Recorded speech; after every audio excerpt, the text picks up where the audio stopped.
All right, here we are. We're gonna do some experimentation here with Chervil, and I have a lot of problems with my Chervil drying out as it's going. All right, as you can kind of see down in there, I have some second growth Chervil, and I have some tall Chervil, right?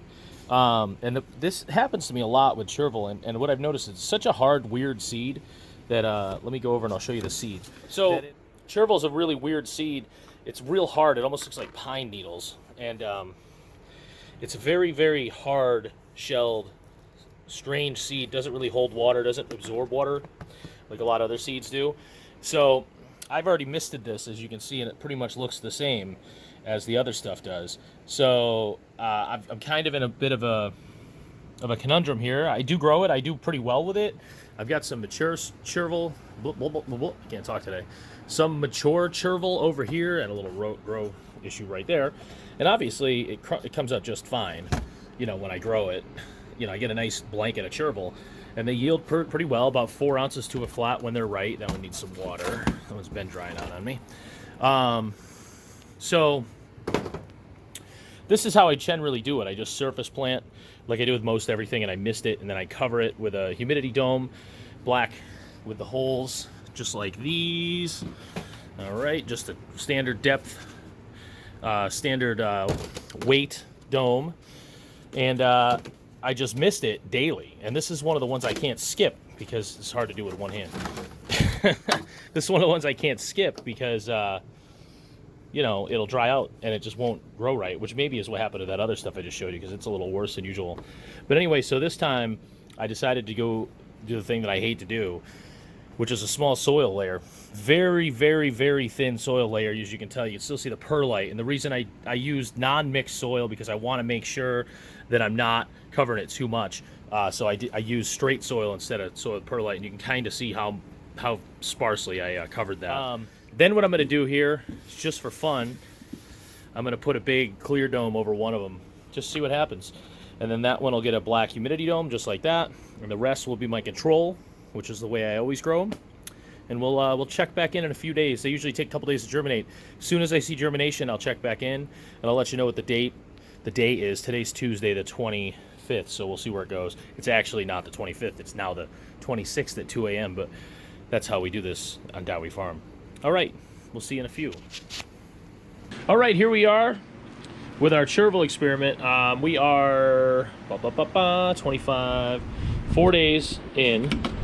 So just to show you everything, that's the one that had the clear dome cover, just so I could look at it. And it's not really that important, probably, but we're gonna see the differences here in germinations. So the one with the clear dome here has some germination. It's not real easy to see, but the point is, as you're gonna see in a minute, is that you can see it.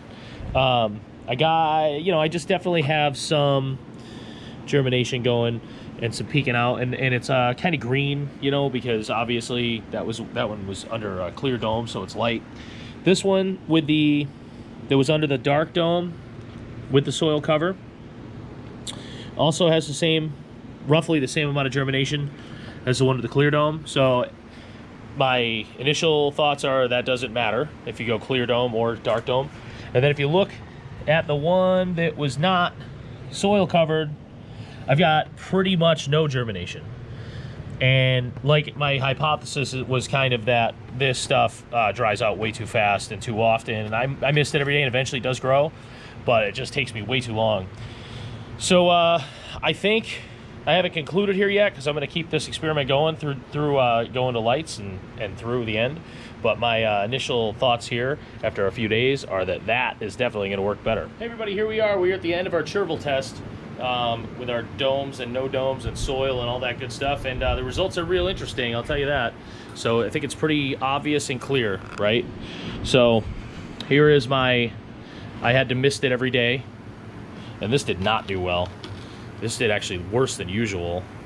And I did miss 1 day of misting. That might be why, but I do have small, low germination in some of these spots where if I miss this real well, it should pop up overnight. But anyway, that's my first one. Then obviously this was under the dark dome, did well. And the only thing I had a problem with on this one was I do have a rot spot right there that I'm going to pull out. Yeah, This kind of is what it is. Little damping off action, I would say, but not terrible anyway. And maybe that wasn't even that bad, but it's just a blank spot. And just in case that's rot, I just want to make sure that's not going to affect my crop. But if you have dirt, so I have dirt pushing up on some of this, as you can see, like right down in here, you can kind of brush that off. And we washed this crop anyway, so I'm not too worried about it. Obviously, I don't want to wash more dirt off, but whatever.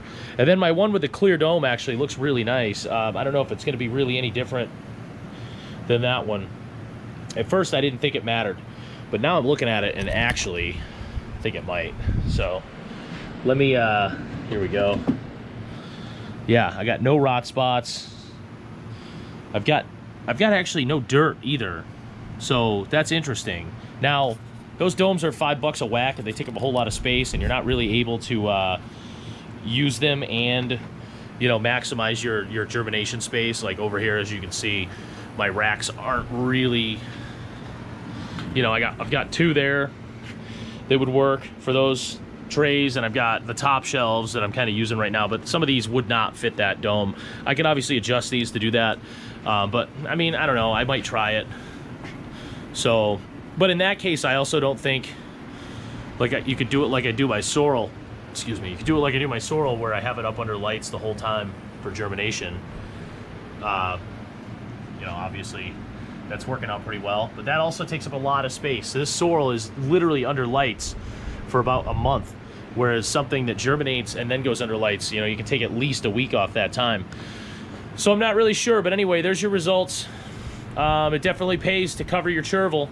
It probably works on other crops too. I just don't feel the need to in a lot of ways.